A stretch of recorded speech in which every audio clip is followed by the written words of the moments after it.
Bonjour à tous et bienvenue dans ce nouvel audio. Aujourd'hui, nous allons répondre à la question pourquoi le pervers narcissique m'humilie, me dégrade, me néglige et me maltraite en fait. Pourquoi? En fait, la réponse elle est assez simple et c'est vrai qu'on peut se poser vraiment la question et que c'est une question qui revient souvent et c'est pour ça que je vais y répondre. Première chose que j'ai à vous dire, c'est qu'un pervers narcissique ne va pas bien du tout.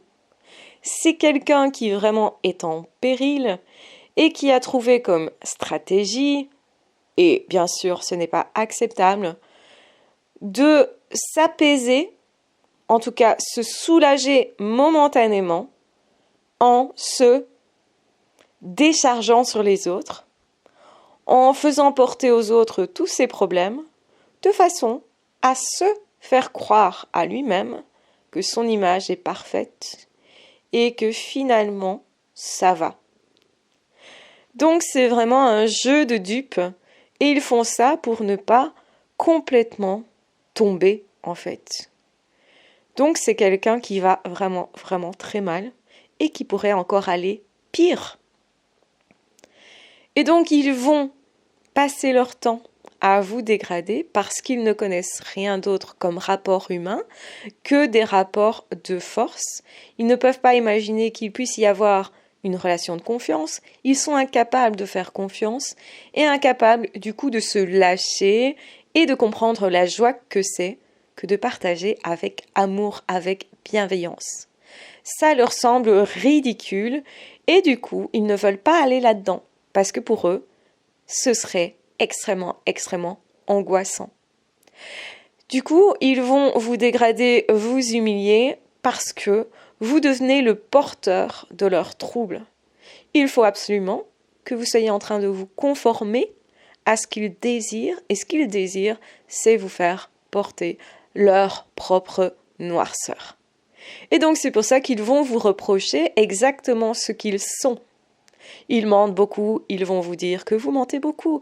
Ils ont un trouble narcissique, ils vont vous dire que vous êtes égocentrique, narcissique, que vous vous croyez au-dessus des autres, que vous êtes en mode grandiose en fait, parce qu'eux-mêmes le sont. Ils vont vous reprocher de ne pas aller bien. Pourquoi? Parce qu'eux-mêmes ne vont pas bien. Ils vont vous dire c'est normal, tu as des traumatismes, des blessures, et c'est avec ça qu'ils vont jouer. C'est le seul point commun entre justement une personne toxique et sa victime. C'est-à-dire que c'est parce que vous avez été blessé quelque part et que vous avez encore cette blessure-là que vous êtes manipulable. Remarquez combien ces personnes-là n'entrent pas dans votre vie à n'importe quel moment, mais à des moments où vous êtes plus fragile, où justement vous avez moins confiance en vous. Quand vous avez plus confiance en vous, il se pourrait qu'à ce moment-là, cette personne se détourne de vous. Aussi pour vous fragiliser égotiquement et pour nier votre identité, parce que vous devez être absolument ce qu'ils veulent que vous soyez. Sinon, ça ne serait pas efficace. Ils veulent un soulagement de leurs conditions, ils veulent se mentir, ils veulent tricher et ils vont vous demander de faire semblant de tricher. Et souvent, on se rend compte qu'on joue un rôle avec eux, qu'on est plus naturel, qu'il y a quelque chose qui est non fluide.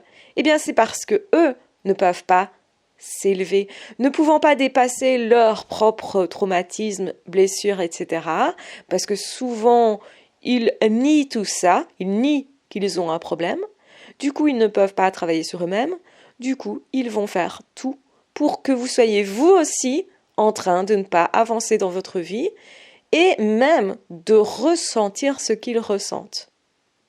Vous devenez une forme de poubelle émotionnelle et ils vont déverser sur vous, justement, leur propre douleur et ils vont essayer de vous faire vivre ce qu'ils ont vécu eux-mêmes, c'est-à-dire une vie de non-existence. Ils ne se sont pas sentis exister.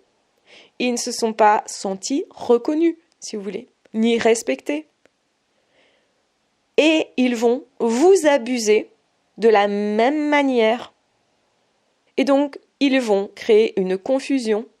D'abord, ils vont vous apporter ce que vous voulez pour vous le retirer, pour vous frustrer, pour vous mettre en colère, pour que vous ressentiez en fait leur propre colère, celle-là même qu'ils n'arrivent pas à exprimer, celle-là même qui reste enfermée au fond d'eux.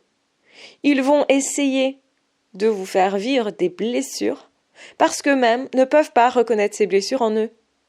Et ils vont vous dégrader, vous humilier, de façon à vous faire perdre votre propre valeur. Vous aurez l'impression de n'être rien, d'être complètement anéanti, détruit, d'être impuissant complètement. Parce qu'en fait, c'est ce qu'ils ressentent eux à l'intérieur. Mais plutôt que de vouloir travailler sur eux, eh ben, ils vont tout faire pour vous entraîner dans leur chute. Pour ne pas être seuls. Et aussi, parce qu'ils ne veulent pas prendre le temps de faire un deuil. Ils ne veulent pas passer par la souffrance que demande le deuil. Ils veulent faire l'économie de tout ça parce qu'ils ne sont pas courageux. Ce sont de gros paresseux psychiques.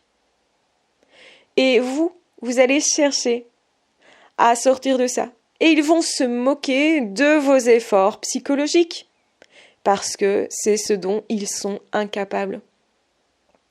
Et vous devriez vous honorer de, certes, galérer, mais d'au moins essayer de vous en sortir. Et c'est pour ça que le sommet de leur réalisation, c'est quand ils amènent une proie à se suicider, à avoir tellement perdu le sens de sa valeur, qu'elle estime que sa vie n'en vaut pas la peine, plus la peine, ou qu'elle n'est tellement plus rien que cette personne se dit « Alors, si je n'existe plus, autant ne plus exister du tout » et passer par la case suicide. C'est tragique, mais c'est l'extrême de la perversion narcissique. C'est là qu'on voit bien combien un pervers narcissique est profondément inhumain et a profondément vrillé.